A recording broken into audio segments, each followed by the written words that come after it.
Hola chicos, y hoy vamos a aprender un tema muy importante. Para eso quiero que presten mucha atención porque voy a compartir con ustedes este tema que les va a ayudar mucho y obviamente se usa también en nuestra vida cotidiana. Esto es las propiedades de la materia. En realidad tenemos que entender que la materia tiene dos tipos de propiedades. Y aquí les voy a mostrar las propiedades de la materia, ¿cuáles son? En realidad se clasifican en propiedades generales y propiedades específicas. Voy a mostrarles aquí un poco más. Este es esto es un material que nos va a ayudar mucho a poder diferenciar las propiedades generales de las propiedades específicas. Para recordar, aquí dice la materia es todo lo que tiene masa y ocupa un volumen. Ya lo hemos visto en la clase anterior, pero posee propiedades. Estas propiedades se llaman generales porque son comunes a toda materia. Y esto es tan general, por eso es que no nos ayuda mucho, no nos permite diferenciar un compuesto de otro porque es común tanto a sólidos, tanto a líquidos y también a los gases porque son generales, como su propio nombre lo dice. Entre ellos tenemos la masa. ¿Qué es la masa? La masa, en palabras sencillas, mide cantidad de materia. Y lo medimos con kilogramos y gramos y todo eso, ¿no? Ahora, eso lo usamos bastante. Por ejemplo, mamá nos pide, por favor, vaya a comprar 1 kilo de azúcar. Ah, estamos usando la masa. Es una propiedad general. El volumen, el volumen es la cantidad de espacio. Fácil, estoy dándoles conceptos muy sencillos, la cantidad de espacio. Y esto, para que ustedes puedan diferenciar o tengan una idea, es un tema que lo vamos a ver más adelante, pero el volumen de algunas sustancias o algunos objetos se lo encuentra de diferente manera. Por ejemplo, si queremos el volumen de una piedra, ¿cómo lo encontramos? ¿Cómo encontramos esa cantidad de espacio? Lo vamos a ver más adelante, pero ustedes recuerden el concepto ahora. Es la cantidad de espacio. ¿Qué es el volumen? La cantidad de espacio. Entonces, seguimos, porque más adelante vamos en detalle ya vamos a ver lo que es el volumen. El peso, ¿qué es el peso? Muchas veces confundimos estos términos, tanto la masa como el peso. El peso, en realidad, lo diferenciamos de la masa porque el peso mide fuerza gravitacional. Les voy a hacer un ejemplo. La masa no cambia así tú estés aquí, allá, o estés, por ejemplo, vamos a suponer que te vas a otro planeta. La masa no cambia, es la misma. Pero ¿qué es lo que cambia? En realidad, como el peso mide la fuerza gravitacional o mide fuerza gravitacional, entonces, ¿qué va a pasar si tú vas, por ejemplo, a la Luna? En la Luna, la gravedad es 6 veces menor que la Tierra. Por eso es que los cuerpos flotan. Entonces, una persona en la Luna pesa 6 veces menos que en la Tierra, pero su masa no cambia, lo que cambia es su peso, porque el peso mide fuerza gravitacional. Tiene que ver con la fuerza de gravedad. Entonces, no olvides esto. Ahora vamos con otra propiedad general que se llama la inercia. ¿Qué es la inercia? La inercia lo usamos bastante en física, pero también es parte de nuestra vida diaria. La inercia es, en palabras sencillas, la tendencia que tienen los cuerpos a mantener en reposo o en movimiento. Tú colocas una taza a tu lado y está en reposo. La mueves y obviamente ya no está en reposo, está en movimiento. Esa es la inercia. Pero también se considera como la resistencia que presenta un cuerpo a cambiar su estado de reposo o de movimiento, a menos que haya una fuerza externa que cambie ese estado. Por ejemplo, estás rodando una pelotita, tiras la pelota, está en movimiento, pero hay una fuerza, hay una resistencia que presenta y el piso mismo le causa resistencia a esa pelota y hace que se detenga. Entonces, en algún momento va a cambiar de lo que estaba en movimiento a reposo. Es bien interesante esto, pero también depende mucho de cómo lo veamos. Por ejemplo, si estás en un carro, estás en un bus, tú estás sentado, parece como que estuvieras en reposo, porque obviamente tú estás sentado, pero la persona que te mira desde fuera del bus, ¿cómo te va a ver? En movimiento. Entonces, miren, es interesante eso, ¿no? Entonces, un cuerpo en movimiento se va a mover siguiendo la misma dirección. Por eso es que cuando el cuerpo, por ejemplo, cuando tú vas en un bus y de pronto el chofer frena, ¿qué pasa contigo? Vas hacia adelante porque estabas en movimiento, solo que no te dabas cuenta, ¿no? Entonces es muy interesante este tema. Ahora, la divisibilidad es la propiedad que tienen los cuerpos para poder dividirse. Y obviamente se hace en pedazos más pequeños y hasta llegar, por ejemplo, a moléculas o átomos, como ya hemos visto en la clase anterior. Entonces, sí, eso es una propiedad general. También otra propiedad es la impenetrabilidad. Cada cuerpo en realidad ocupa un lugar en el espacio, pero su lugar no puede ser ocupado por otro mientras está allí. Por ejemplo, vamos a suponer, yo tengo una taza con agua. Entonces, otro cuerpo no puede ocupar el agua que está dentro de la taza, porque si yo coloco una piedra o coloco más agua, ¿qué va a pasar? Se va a rebalsar porque no puede ocupar el mismo lugar. Esa es la impenetrabilidad. Entonces recuerden, estas son propiedades generales. Ya en clase lo vamos a ver con algunos ejemplos más detallados, ¿ya, chicos? Entonces, vamos ahora con las propiedades específicas que están aquí. Estas las he separado, no lo vamos a ver cómo está aquí, sino en la siguiente diapositiva, pero vamos a ir allí mejor para que podamos entender mejor. Entonces, ¿cuáles son las propiedades de la materia? Las propiedades de la materia se dividen en generales, porque son comunes a toda materia, y en específicas, porque difieren de un cuerpo a otro. Ahora vamos con las propiedades específicas. Miren, en realidad, chicos, las propiedades específicas no son comunes. Esto es algo que nos ayuda mucho porque al no ser común y ser más bien específicas, nos ayudan a diferenciar de qué tipo de sustancias estamos hablando. Por ejemplo, en este caso, se usa mucho estas propiedades específicas para al detalle referirnos a cierta sustancia. Y lo vamos a ver por qué. Miren, si empezamos nomás diciendo, las propiedades específicas son organolépticas, ¿qué significa? Significa que se perciben con los órganos de los sentidos. Puede ser el olor, el sabor, el color. Entonces, hay propiedades específicas que se llaman organolépticas, que nos ayudan a diferenciar de qué tipo de sustancia estamos hablando o qué tipo de materia es a la que nos referimos, porque se pueden percibir. También otra propiedad específica se llaman las propiedades físicas. Dentro de estas propiedades físicas están el punto de fusión, el punto de ebullición, y acá hay una imagen que ustedes pueden ver. Aquí está, punto de ebullición, punto de fusión. ¿Qué es lo que vamos a lograr con esto? Miren, chicos, esto es bien interesante y estaba tratando de investigar algunas cositas y les comparto. Por ejemplo, nosotros vamos a saber de qué tipo de sustancia nos están hablando cuando sabemos su punto de fusión o también su punto de ebullición, pero de repente no recuerdas qué es el punto de fusión ni qué es la ebullición porque ya te has olvidado quizás, pero miren, cuando hablamos de ebullición nos estamos refiriendo a ese cambio de sólido a gaseoso, ebullición, sólido a gaseoso o líquido a gaseoso. Y en fusión nos estamos refiriendo de sólido a líquido.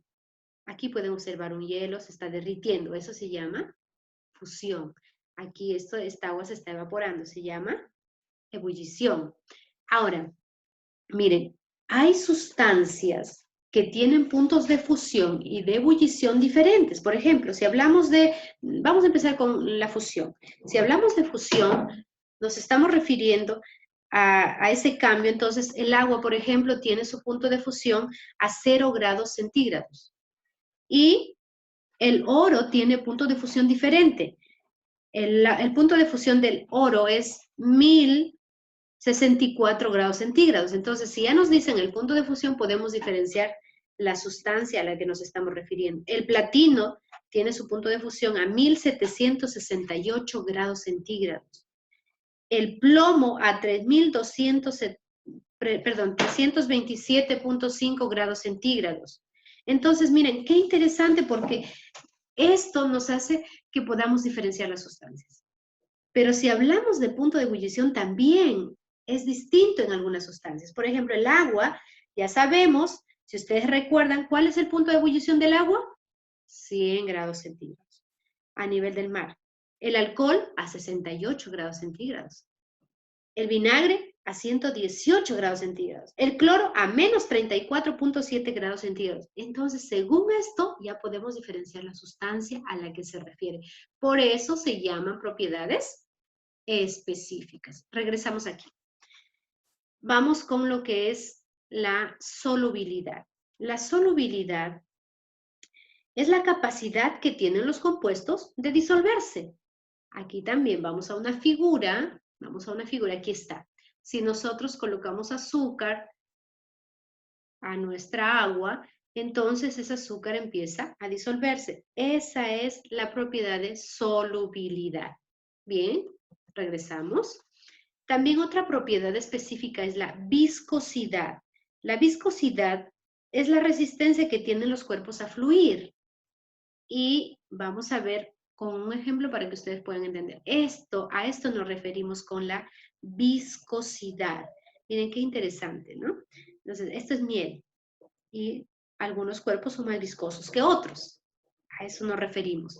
Otra propiedad específica es la dureza. La dureza es la resistencia a dejarse rayar. Y aquí he puesto una imagen de un diamante, porque el diamante es difícil de rayar. El verdadero, por cierto, no el que tenemos por allí nosotros, falso, no, sino el verdadero. Ahora, miren qué importante, ya podemos diferenciar. Este es muy duro, no se raya. Entonces es una propiedad específica que nos hace pensar, es un diamante, o es un vidrio, o es cosas así, ¿no? Entonces, eso es muy importante. Hoy nos estábamos adelantando. Seguimos, otra propiedad específica es la maleabilidad. ¿Qué es la maleabilidad? La maleabilidad es la capacidad de convertirse en láminas. Capacidad de convertirse en láminas. Por ejemplo, si nosotros tenemos hierro y aluminio, ¿cuál es el más maleable? Les dije que es la capacidad de convertirse en láminas, la maleabilidad. Si nosotros respondemos a esta pregunta, el más maleable sería el aluminio, no el hierro. Pero muchas veces este término se confunde con otro que se llama la ductilidad. La ductilidad, en realidad, es la capacidad que tienen los cuerpos para dejarse convertir en hilos. La maleabilidad es la capacidad de convertirse en láminas, más manejable, más maleable, dejarse manejar. Maleable se deja manejar. Pero la ductilidad es la capacidad que tienen los cuerpos para convertirse en hilos. Creo que tengo un ejemplo aquí. Aquí está. Este es un cuerpo maleable y este es un cuerpo dúctil. Si hablamos de maleables, ya les dije un ejemplo. El aluminio es más maleable que el hierro. Y en ductilidad, ejemplos de ductilidad, el más dúctil es el hierro, pero también encontramos que mucho se usa el oro porque es muy dúctil, es más fácil de convertirse en hilos, por eso es que lo encontramos en diferentes diseños. La plata también es muy dúctil y lo encontramos convertido en hilos muy delgados y por eso vemos en las joyerías preciosas obras de arte, ¿verdad? Entonces, miren, estas propiedades específicas hace que se pueda aún trabajar esos materiales. Entonces, eso es muy importante recordar. Y por último, he dejado la densidad. Hay más propiedades específicas, pero nosotros vamos a tratar estas. La densidad, chicos y chicas, quiero que presten mucha atención porque de esta propiedad se habla bastante y a veces hay preguntas de examen, exámenes de admisión toman esto, entonces tenemos que tomarlo muy en cuenta. Aquí vamos con la densidad. Para no demorar, dice la densidad es la masa de un cuerpo por unidad de volumen. En otras palabras, la densidad siempre nosotros lo vemos así, ¿no? Como una fórmula lo hemos representado D igual a M sobre V. Esto es densidad es igual a masa sobre volumen. Densidad es igual a masa sobre volumen o masa dividido en volumen.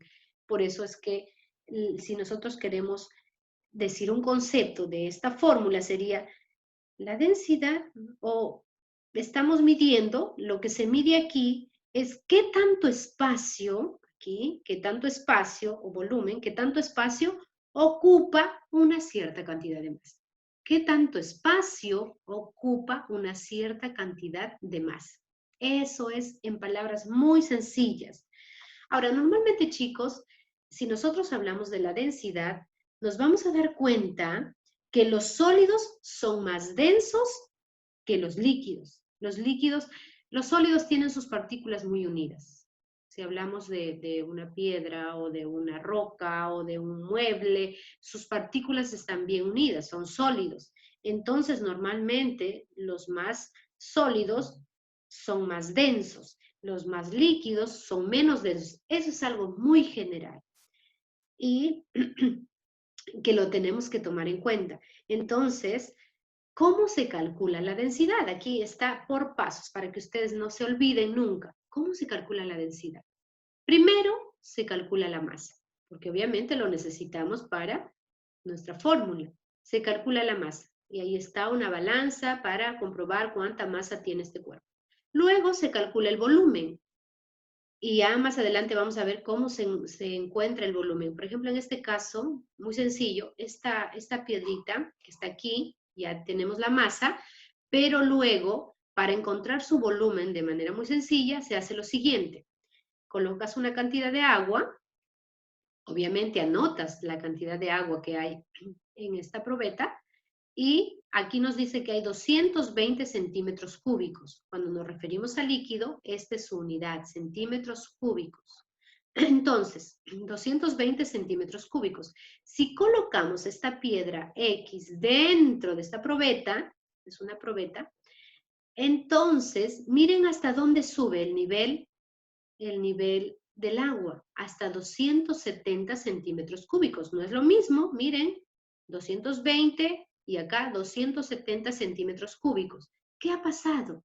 Al colocar esta piedra, obviamente, ha subido el volumen de agua. Entonces, ¿cómo sacamos el volumen de este sólido? Simple, restamos el volumen final, que es 270 centímetros cúbicos, menos el volumen inicial que teníamos aquí. 270 centímetros cúbicos menos 220 centímetros cúbicos. Muy sencillo. ¿Cuánto nos sale la respuesta? ¿Cuánto es el volumen de este sólido? Sería 50 centímetros cúbicos. Ese sería su volumen. Y aquí su masa y su volumen. Y luego dividimos, ¿no? Si pesa 400 gramos entre 50 centímetros cúbicos. Entonces, la densidad, en realidad, ¿cómo nos va a quedar al final? Si dividimos 400 gramos entre 50 centímetros cúbicos, la unidad que nos queda es gramos por centímetro cúbico. Gramos por centímetro cúbico. Eso de las unidades, chicos, quiero que presten atención, porque cuando hagamos algunos ejercicios, no vayan a poner solo el resultado, sino las unidades. Eso es muy importante, si no, no vamos a saber de qué estamos hablando. Quizás lo vamos a confundir con masa, quizás lo vamos a confundir con volumen, pero si colocamos gramos por centímetro cúbico, entonces sí estamos hablando de lo que es la densidad. Eso nos ayuda mucho a diferenciar. Esto es muy importante para poder calcular la densidad. Ahora, hay muchas preguntas que a veces nos hacemos acerca de la densidad. Quizás si no te has hecho esta pregunta, pues ahí va. Por ejemplo, vamos a ver la densidad de los líquidos. Entre el agua y el aceite, que es nuestro primer ejemplo aquí, entre el agua y el aceite, ¿quién es más denso? Entre el agua y el aceite, ¿quién es más denso? Obviamente, si hemos hecho alguna vez este experimento, sabemos, antes de eso, chicos, siempre recuerden, los más densos siempre van al fondo. Los más densos siempre van al fondo. Como son líquidos los dos, entonces vamos a comprobar quién va al fondo. Y si nosotros colocamos agua y aceite, ya sabemos que el agua va al fondo y el aceite siempre flota. Entonces, ¿cuál es el más denso? El agua. Y el menos denso, el aceite. Siempre recuerden, las sustancias más densas siempre van al fondo. Pero, a ver, les voy a hacer un ejemplo. Acá hay un poquito de aceite, pero vamos a suponer que colocamos 1 litro de aceite y un poquitito de agua. ¿Cuál irá al fondo? Eso lo vamos a ver en la clase. Ahora, los líquidos siempre se van a acomodar de acuerdo a su densidad. Aquí he puesto otro ejemplo para que ustedes puedan darse cuenta. Si nosotros tenemos alcohol, aceite de oliva, vinagre de manzana, agua y miel, miren, en esta forma se van a ordenar. ¿Cuál es más denso? La miel. Y luego sigue el agua, el vinagre de manzana, el aceite de oliva y al final el alcohol. O sea, de todos ellos, ¿cuál es el menos denso? Tú contestas según lo que observas. Este es un ejemplo de sustancias químicas que obviamente se han coloreado para ver qué líquidos son más densos y menos densos. Entonces, eso nos ayuda a diferenciar. Pero, miren qué interesante, ahora vamos a ver el agua líquida y el hielo. El agua líquida y el hielo. Esa es otra de las preguntas también que muchas veces nos hacemos. Y esto es algo en particular. Es algo muy, muy particular. Normalmente les dije al inicio que los sólidos son más densos que los líquidos, ¿recuerdan? Por la composición de sus partículas pequeñitas que se unen más y en los líquidos están más separadas. Eso ya lo hemos visto, creo que o lo vamos a ver si es que no lo hemos visto, cómo son las partículas. Ahora, miren, qué importante es esto, porque el agua líquida, y en este caso el agua sólida, que en su estado sólido, que es el hielo, ¿cómo es la densidad? Si nosotros hemos visto y hemos colocado hielo en un vaso con agua líquida, entonces sabemos que ¿quién flota? Tú tienes la respuesta, ¿quién flota? Entonces, ¿quién es más denso y quién es menos denso? En eso lo vamos también a ver en clase más detalladamente y vamos a explicar por qué. Por eso no debes perderte la clase. Y obviamente, por ahora, eso es todo y me gustaría que ustedes sigan prestando atención, que en clase también vamos a ver algunas dudas que ustedes puedan tener.